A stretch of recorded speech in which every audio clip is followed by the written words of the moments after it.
Joining us now, Secretary of State Antony Blinken. Mr. Secretary, thank you for being here. You've been briefed this morning. What can you tell us about the very latest in the situation on the ground in Russia? John, look, it's still a moving picture, and I doubt we've seen the last act. And I also don't want to speculate, because it is something that continues to move. But I think we can say this much. First, we've seen some very serious cracks emerge. You have Prigozhin publicly questioning the very premise for this Russian aggression against Ukraine in the first place, the notion that somehow Ukraine or NATO presented a threat to Russia. You have someone challenging Putin's leadership very publicly and very openly. And of course, if you put this in context, 16 months ago, Putin was on the doorstep of Kyiv in Ukraine, looking to take the city in a matter of days, erase the country from the map. Now he's had to defend Moscow, Russia's capital, against a mercenary of his own making. So I think this is clearly, we see cracks emerging. Where they go, if anywhere, when they get there, very hard to say. I don't want to speculate on it, but I don't think we've seen the final act. So it sounds like you're saying this is not over. I mean, it seems hard to believe that Putin, who is known for executing his critics, would allow Prigozhin to move away as a free man, amnesty. I mean, is the rebellion really over? So much that is beneath the surface has now surfaced, again, in terms of questioning the very premises for the war, in terms of questioning the conduct of the war, in terms of questioning what good this has actually done for Russia. And of course, it's been exactly the opposite. This has been a devastating strategic failure for Putin across virtually every front, economic, military, geopolitical standing, and fundamentally what it's done or not done for the Russian people. Having said that, Putin, of course, has put in place a state that's designed around him, with control of the media, control of the information space. So again, I don't think it's right for us to speculate on where this may go. We're intensely focused on Ukraine, which we've been all along. And that is making sure they have what they need to defend the country and to take back territory that's been seized from them by Russia over the last 16 months. That's where our focus is. Have you spoken to your Russian counterpart? Have you spoken to Lavrov? I have not, but others in the administration have spoken to Russian counterparts, primarily because we want to make sure that Russia understands its obligation to look out for the well-being of American citizens and our personnel who are in Russia. They have obligations to do that. We wanted to make sure that those were front and center as this was all unfolding. Has the president tried to reach out to Putin? He has not. And what surprised you? What surprised the administration more? The rebellion itself, or how quickly it seemed to end? Look, on one level, I don't think this was a surprise. I think everyone has seen the rising tensions over many months from Prigozhin, who has very publicly criticized, questioned, raised issues in ways that I think were very striking. So you could see this tension mounting. And again, John, I don't want to speculate about where this may go. There still may be other chapters. Our focus has to be and remains resolutely on Ukraine. The president yesterday immediately not only brought his national security cabinet together, but brought together the leaders of our key allies and partners. There is absolute unity, both of purpose and in action, in terms of supporting the Ukraine, making sure they have what they need to defend themselves. And that's where our focus is. That's where the president's focus has been. And is this, on balance, does it look like a positive development for the world, for Ukraine, because it shows chaos and weakness in Moscow? Or are you concerned about the real dangers of instability in Russia? Well, it can be both at once. To the extent that the Russians are distracted and divided, it may make their prosecution of the aggression against Ukraine more difficult. On the other hand, of course, when you have instability of any kind in a major country like Russia, a major power, that is cause for concern. So it's something that we're watching very, very carefully. And Prigozhin's forces were among the most brutally effective in Ukraine. What happens to them now?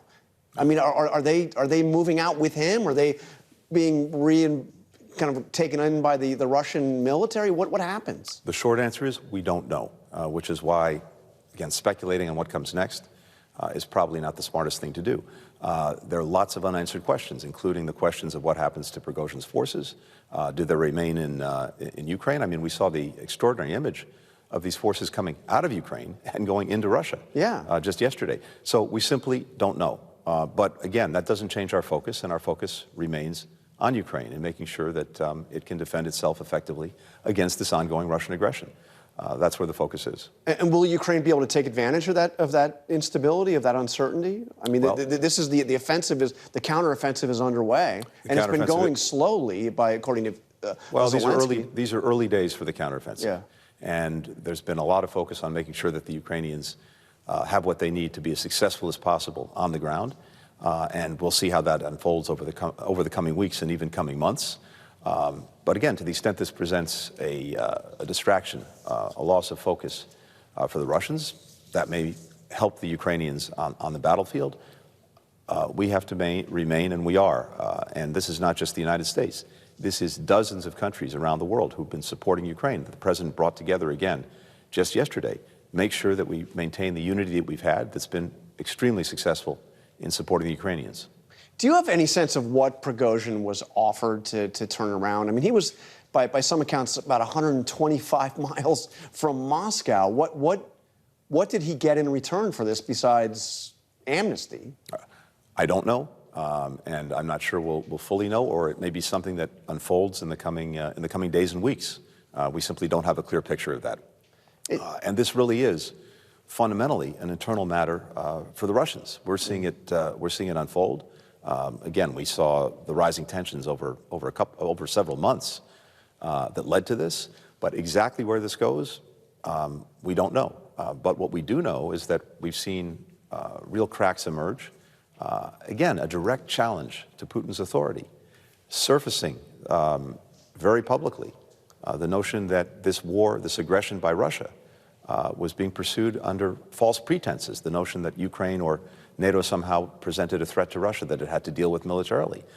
That's now much more out in the open than it's been. What that leads to, again, we just don't know at this point. Yeah, how do you explain that? Prigozhin was the one that was pushing aggressively for a harder line in Ukraine to take, he wanted more resources. He was responsible, again, for some of the few victories the Russians have had there. And now he sounds like an anti-war, a critic of the war itself, like you said, questioning the very basis for the war. Look, I can't put myself in Prigozhin's head, which is probably a good thing. Yeah, probably. I mean, keep in mind, just like Putin, he's been responsible for horrible brutality in Ukraine against innocent Ukrainian civilians, in country after country in Africa, where Wagner is present, and wherever it's present, death and destruction and exploitation follows. So I can't put myself in his head. And he is in many ways a creation of Putin, and a creation of Putin that was useful to Putin in Ukraine, because Wagner was throwing more and more people into a meat grinder that Putin made himself, and that was useful because the regular Russian forces weren't able to do the same thing.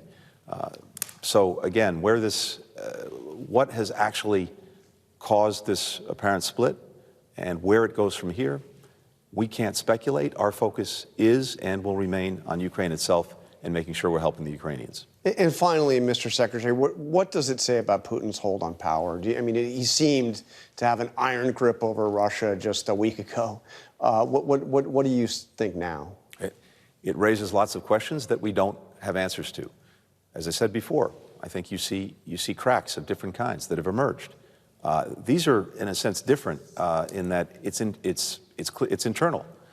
When you're being challenged from within, as Putin has been over the last few days, that also raises profound questions.